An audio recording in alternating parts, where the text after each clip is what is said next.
Da consolação, né? Sim. Das provações a qual nós somos colocados. E o Senhor, desde sempre, disse para o homem que estaria junto com ele, né? Em todo momento. Sempre quando ele nos convoca, ele fala que vai estar conosco. E a palavra, Paulo tem muito isso, dessa consolação.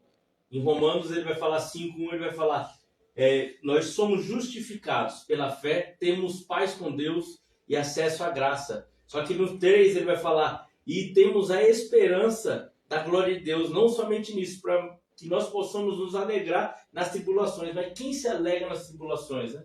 Quem se alegra? E a tribulação ali naquele sentido é espremer para obter algo melhor de nós. É isso que o Senhor faz, é sempre um resgate, né? Sempre para nos trazer. E ele fala que a tribulação produz a perseverança a paciência. O ato de ser contínuo e a paciência, o ato de ter sido a experiência, o ato de ter sido provado e aprovado. E é isso que o Senhor faz conosco, mas ele espera que nós passemos esse propósito.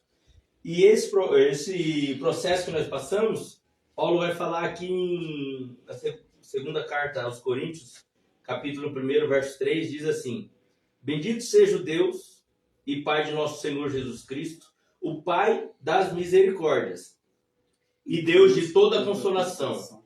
E é Ele quem nos conforta em toda a nossa tribulação, para podermos consolar os que estiverem em qualquer angústia, com a consolação com que nós mesmos somos contemplados por Deus.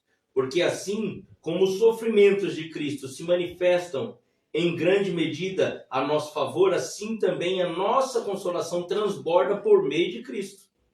Mas se somos atribulados, é para o vosso conforto e salvação. E se somos confortados, é também para o vosso conforto, o qual se torna eficaz, suportando vós com paciência os mesmos sofrimentos que nós também padecemos. A nossa esperança a respeito de vós está firme, sabendo que, como sois participante dos sofrimentos, assim sereis da consolação. Porque não queremos, irmãos, que sejais ignorantes a respeito da natureza da tribulação que nos sobreveio na Ásia, porquanto foi acima das nossas forças. Portanto, não desampararemos, sobreveio acima das nossas forças, a ponto de desesperarmos até da nossa própria vida. Contudo, já em nós tivemos a sentença de morte, para que não confiemos em nós, e sim no Deus que ressuscita os mortos, o qual nos livrou e livrará de tão grande morte, e quem temos esperado que ainda continuará a livrar-nos, ajudando-nos também nós com vossas orações e o nosso favor, para que por muitos sejam dados graça a nosso respeito pelo benefício que nos foi concedido por meio de muitos.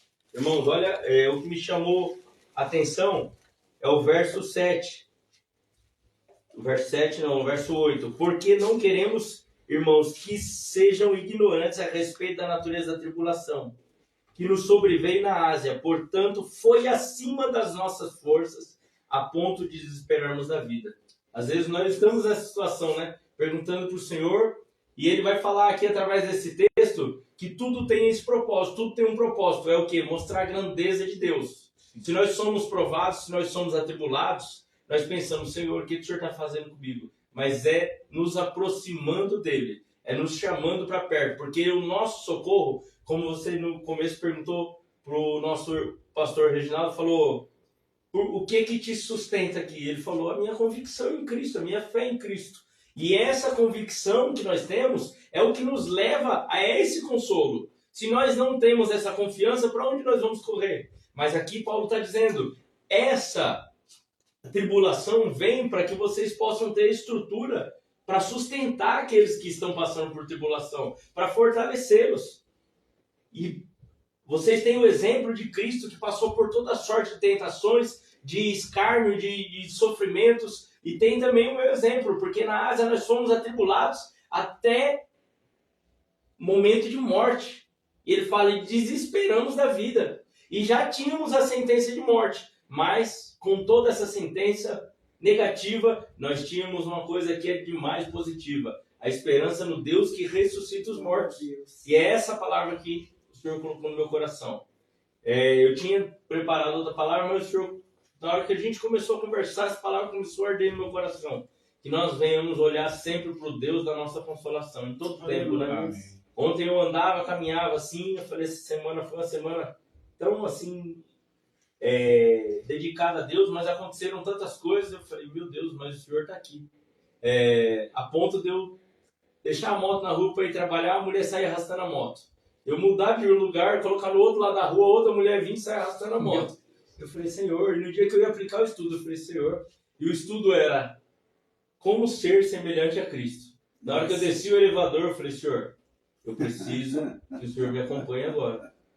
Porque diante dessa situação, eu sei que vai ter algum confronto, alguma tribulação ali, mas eu tenho que refletir o Senhor, a tua imagem e semelhança. Me ajuda um pouquinho, porque o Senhor sabe do meu temperamento, mas eu quero nascer cada dia da água e do Espírito. É o Senhor. Todo dia eu desperto para ser imagem e semelhança do Senhor. E assim também na resiliência, né?